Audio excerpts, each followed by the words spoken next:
Allez, en ligne avec nous, Jean-Luc Mélenchon, le coprésident du Parti de gauche. Bonsoir, Jean-Luc Mélenchon. Bonsoir. Merci d'être en ligne avec nous. Vous entendez ces résultats depuis tout à l'heure et cette percée incontestable du Front National. Je ne sais pas. Comment ça, vous ne savez pas? Non, j'attends de vérifier parce que j'ai vécu une soirée de présidentielle où on m'a annoncé le Front National toute la soirée à 20% et ensuite c'était 17%. Donc je veux pouvoir vérifier, contrôler ce qui se passe vraiment. Mais je ne doute pas qu'il y ait de toute façon une réorganisation profonde de la droite et que le Front National tire son épingle du jeu. Mais pour autant, j'observe depuis le début de la soirée que, par exemple, vous prenez le plateau de TF1, c'est quand même la télé de référence. Hein. Ce soir, ils ont préféré mettre 2 socialistes sur le plateau que de mettre un front de gauche. Pourtant, à l'heure à laquelle je vous parle, nous sommes sur des scores à 2 chiffres dans pratiquement toutes les grandes villes du pays. Je vois Limoges, Nîmes, Avignon, Montpellier. Montpellier, on est à 12% pour l'instant. On a été somptueusement annoncé à 8% pendant tous les sondages. Guéret, Foix, Poitiers, Bourges, Limoux, Mais vous avez Alès, l'impression partout. d'avoir fait, Jean-Luc Mélenchon, une bonne campagne Ouais. la gauche de la gauche, une bonne campagne parce que c'est vrai que on a eu du mal à vous situer, même Bien votre sûr. enjeu de ce soir. On a un peu l'impression que vous êtes hors radar, Jean-Luc Mélenchon. Mais je comprends parce que... Mais vous avez raison, bien sûr. D'abord parce que notre combat a été rendu en partie illisible du fait que dans un certain nombre de villes, les communistes sont partis avec les socialistes et puis que Valls s'est passé derrière pour reclasser les gens. Par exemple, depuis ce soir, je regarde sur l'écran de télé, par exemple, il y a des endroits où il y a marqué divers gauche, on ne sait pas qui c'est. Et des fois, c'est quelqu'un du PG, une autre fois, c'est une tête de liste Europe Écologie Les Verts qui a fait la liste avec le PG. Donc il y a un grand brouillard qui nous entoure. Je comprends parfaitement que ce soit difficile d'arriver à s'y retrouver au plan national. Par contre, au plan local, quand vous habitez Montpellier, ça, il n'y a pas un doute. Hein. Vous savez que la liste du Front de gauche, eh ben, elle fait 12%. Si vous êtes à Avignon, vous savez que la liste du Front de gauche fait 14%. Vous participerez, Jean-Michel Jean-Luc Apathy. Mélenchon, s'il s'en constitue, à des fronts républicains Non. contre le Front National et appelé à voter l'UMP? Non, non, bien sûr que non. Alors, mesdames, messieurs, ce soir, la gauche gouvernementale subit une déroute dans tout le pays. Ces figures de proue, ministres ou anciens grands dirigeants du Parti socialiste, voient tous leur score s'effondrer localement, entre 5 et 20 points parfois. Certaines communes socialistes depuis toujours sont perdues. Je pense à Juvisy-sur-Orge, en Essonne, mon ancien département, dès le premier tour. Et dans cette déroute, il faut bien admettre que les quartiers populaires et tous les gens qui vivent de leur travail ont réglé leur compte. Il ne sert à rien de s'inventer des problèmes subsidiaires sur les rapports entre la politique et les braves gens et tout ça, ce sont des histoires. Il y a eu ce soir, apparaît une sanction considérable, voilà, qui prend tantôt la forme d'une abstention de masse et tantôt celle d'un vote de punition. La droite s'est bien réorganisée en partie autour du Front National et à gauche, j'ai le bonheur de voir que la stratégie d'opposition de gauche et de constitution de listes autonomes est partout validée par les électeurs. Je dis bien partout. C'est-à-dire qu'y compris là où le Parti communiste a fait le choix de se placer sous la direction des socialistes, il n'empêche que nos listes ont réussi à affirmer leur existence. Faut-il pour cela que je cite au moins l'exemple de Rouen, où, quoique abandonné en dernière minute par les responsables communistes, nos amis ont réussi à constituer une liste autonome et ils ont dépassé les 5%. Je ne vais retenir que 2 exemples. Martine Billard, qui a dirigé notre campagne sur le plan national, étant elle beaucoup plus instruite de la totalité de la carte de France. Je ne vais donner que 2 exemples exactement inverses qui confirment la force de la stratégie d'autonomie. À Hénin-Beaumont, ville où il fallait par-dessus tout être prudent et intelligent et bien comprendre la nature de la colère qui s'y déployait, en relation avec l'incurie de la gauche et la corruption fondamentale, tant sur le plan moral que matériel, du parti solferinien. Eh bien, au dernier moment, les responsables locaux du Parti communiste ont fait le choix de déserter le combat et de courir se réfugier sous direction socialiste, abandonnant nos amis à l'impuissance dans laquelle ils se trouvaient en 3 jours de reconstituer une liste. Eh bien, tous ceux qui auraient voté, et voté front de gauche, s'ils en avaient eu l'opportunité, sont restés à la maison, tant et si bien que le peu d'attrait de la liste soutenue par les socialistes a fait que le Front National a vaincu dès le premier tour. C'est la confirmation de ce fait que lorsqu'il y a une liste autonome de la gauche, la vraie, la capacité de résistance est infiniment plus grande que quand il n'y en a pas. L'autre exemple, exactement à l'inverse, et qui devrait bien faire réfléchir tout le monde, se situe à Grenoble, où nos amis ont décidé de faire liste commune avec Europe Écologie Les Verts. Le Parti communiste français a là encore fait le choix d'aller sous direction socialiste et quitter le Front de gauche. Nous nous sommes donc présentés, le Front de gauche, avec Europe Écologie Les Verts, le Front de gauche étant représenté par le Parti de gauche et ses alliés naturels, habituels, que l'on a retrouvés dans toutes les villes. Et ce soir, si les informations que nous avons sont les bonnes, eh bien, cette stratégie nous place en tête de la gauche à Grenoble. Grenoble, ville phare, s'il en est une. Celle qui a toujours donné le la de la gauche en France, et ce, depuis la Révolution, la grande, celle de 1789. Si bien que, dans cet ensemble de résultats, nous voyons confirmer 2 choses. Premièrement, les listes autonomes permettent à la gauche d'exister en dépit du désordre et du chaos qui est provoqué par la politique du Parti socialiste.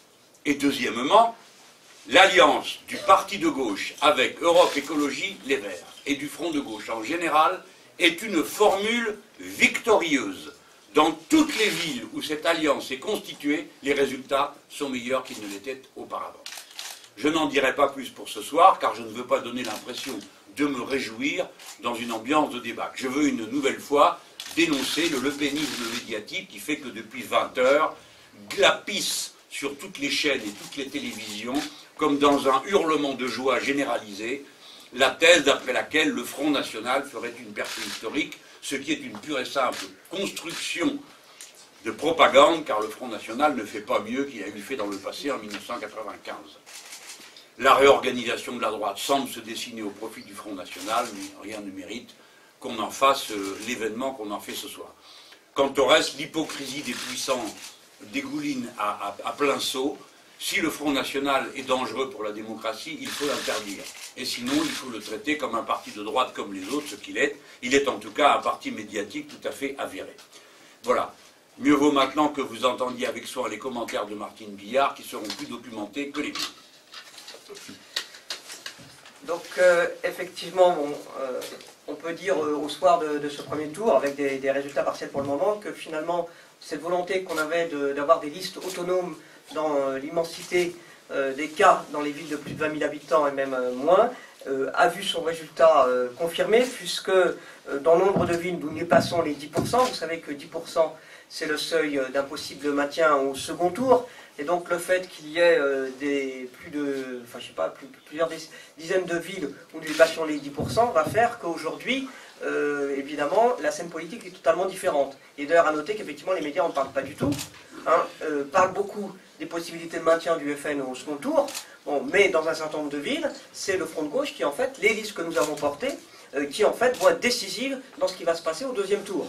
Alors, nous avons des villes en dehors des maires sortants, bien évidemment, du Front de gauche. Nous avons un certain nombre de villes, donc, très significatives où nous passons les 10%, et dont, dans un certain nombre de cas, dans le cadre d'alliance avec Europe Écologie. Par exemple, à Poitiers, nous sommes à 15%. Vous savez qu'en plus, Poitiers a une situation un peu compliquée à gauche, donc le score du Front de gauche est tout à fait significatif, de la liste Front de gauche Europe Écologie, tout à fait significatif, parce que bien évidemment, c'est elle aussi qui va décider de quel est le type de second tour auquel on va assister. À Alès, la liste du Front de gauche dépasse les 17%. À Dieppe, le maire sortant, Sébastien Jumel, à 45%, et donc en bonne position pour être élu dans le cadre, pareil, d'une alliance Front de gauche Europe Écologie. À Istres, donc ville aussi très intéressante, puisque vous savez que c'est M. Bernardini qui est le maire sortant, qui avait eu l'audace de constituer une liste qui est à la fois PS, mais sans le soutien du PS, mais à la fois aussi avec des gens de droite. Et nos camarades, courageusement, avaient décidé de monter une liste autonome pour permettre aux électeurs d'Istres d'avoir un autre choix que cette espèce de tambouille locale, ni gauche ni droite, mais surtout et gauche et droite, en tous les cas et PS et droite. Et cette liste fait 14% à Istres, et donc va permettre aux électeurs, au second tour, de pouvoir voter à gauche, parce que sinon, malheureusement pour eux, ils n'auraient pas eu cette possibilité. Je peux prendre aussi le cas de Bourges, 17%, le cas de Saint-Dizier, 18%, le cas de Cambrai, 19%, le cas d'Avignon, 13,6%, la Nester en Bretagne, 16,07%, Vierzon, 39%. Donc vous voyez qu'il y a beaucoup de cas très intéressantes. Il y a effectivement Limoges à 14%. Je prends une ville qui n'est pas connue et qui pour nous a une importance, c'est la ville du Lude, en Maine-et-Loire. Au Lude, c'est un camarade qui était responsable syndical de l'usine Candia, usine qui a été longtemps en lutte, qui vient d'être liquidée. Et donc c'était le dirigeant syndical de cette usine qui était tête de liste de la liste Front de Gauche au Lude. Et ce camarade fait 31%. Donc vous voyez qu'on peut passer de la lutte syndicale à la bataille municipale, et que justement dans ce cas-là, les habitants savent reconnaître ceux qui se battent pour le bien-être et le mieux vivre des habitants de la commune. Donc Limoges, effectivement, où le score va nous permettre aussi de faire le choix, et vraisemblablement 14-15% de se maintenir, puisque moi j'étais en meeting à Limoges mardi, et c'était un peu la tendance de l'ensemble des forces participantes du Front de Gauche à Limoges. Nous avons donc à Tarbes 14,5%, donc avec déjà des camarades élus. Nous avons Fouquier-Lens à 15,7%, parce que dans le Nord-Pas-de-Calais, les médias aussi donnent toujours les scores du FN. Hein. Or, vous voyez qu'il y a aussi des scores du Front de Gauche qui sont très intéressants. Notre maire, René Revol, à Grabels, a fait 49,97%. Malheureusement, il rate de quelques voix l'élection au premier tour. Mais j'ai vu d'ailleurs dans un média aujourd'hui qu'il semblait dire que bon, nous allions perdre les élus sortants du parti de gauche. Ben, vous voyez que non. Nous avons d'ailleurs aussi notre maire de Châteldon qui a été réélu dès le premier tour. Donc vous voyez tout. Hein? Non, on n'a pas parlé de ça. Donc vous voyez que nous, on peut dire ce soir qu'au niveau du parti de gauche, ben, la stratégie que nous avons mise en place, quand nous avons dit qu'il ne fallait pas que le Front de Gauche disparaisse de ces élections, et que en mettant en place des listes autonomes dans le maximum de villes, soit avec l'ensemble des forces du Front de Gauche, soit quand le Parti communiste faisait le choix d'aller avec le PS, que nous assumions le fait qu'il fallait que le Front de Gauche soit présent, parce que sinon, 1, c'était la montée de l'abstention, 2, c'était mathématiquement la montée du FN. Vous voyez que nous avons eu raison de le faire. Je crois que c'est grâce à tous ces camarades du Front de Gauche, quel que soit leur parti politique, ou aucun parti politique, mais des camarades qui se reconnaissaient dans le Front de Gauche, qui ont eu cette volonté, ce courage de monter ces listes autonomes partout en France. C'est grâce à cela qu'aujourd'hui, nous pouvons dire que le Front de Gauche n'a pas disparu de la scène politique en France, et au contraire est très présent, et qu'il va falloir compter avec le Front de Gauche pour les seconds tours, ce que visiblement ni le Parti Socialiste ni les médias n'avaient prévu. Et je crois que c'est aussi, peut-être, on peut espérer qu'à un moment donné, des médias vont quand même se rendre compte qu'il n'y a pas que le FN sur la scène politique française. Alors sur les alliances avec Europe Écologie, donc vous savez que et Solferino et le ministre de l'Intérieur, à l'heure actuelle, donne la liste commune entre Europe Écologie et le reste des forces du Front de Gauche, avec le Parti de Gauche et Ensemble en tête des forces à Grenoble. Mais nous pouvons dire qu'à Palaiseau, avec une liste aussi commune, nous faisons 17%, au Lida 14%, à Clichy 12-14%, à l'Est 17%, à Rennes 15,1%. Bon, nous n'avons pas encore toutes les villes, mais ça démontre qu'il y a une alliance alternative possible, une alternative politique possible à gauche et écologique dans ce pays, et que c'est ces listes qui ont démontré cela, que nos scores, parce que souvent on nous explique que les deux électorats ne sont pas compatibles, aujourd'hui on voit que l'électorat écologiste et de gauche, celui qui vraiment est à la fois, veut voter à la fois en rupture avec les politiques d'austérité menées et les politiques antisociales menées par ce gouvernement, et qui veut en même temps voter pour l'écologie, s'est retrouvé dans ces listes communes, et je crois que c'est aussi la deuxième grande leçon de ce résultat de premier tour. Alors un dernier mot pour le deuxième tour. Je demande à mes amis dans tout le pays de réserver aussi longtemps que possible leurs décisions pour le deuxième tour. Nous ferons un point demain à 15 h. En effet, le Parti socialiste, dans de nombreuses communes, n'a ni l'intention d'organiser la juste représentation de nos électeurs dans les conseils municipaux, c'est-à-dire prendrait la décision de ne pas faire de fusion technique, et ailleurs, dans certaines communes, il compte se maintenir au deuxième tour contre des listes arrivées en tête du front de gauche, de manière à bénéficier, espère-t-il, des voix de droite pour nous faire battre. Dans ces conditions, les amis qui savent que les socialistes sont en situation difficile doivent être les derniers à donner leur avis, de manière à ce que nous puissions punir, s'il le faut, les socialistes partout où ils seront complices de cette manœuvre visant à nous éliminer. Punir les socialistes fait partie des objectifs exprimés par la colère populaire de ce premier tour.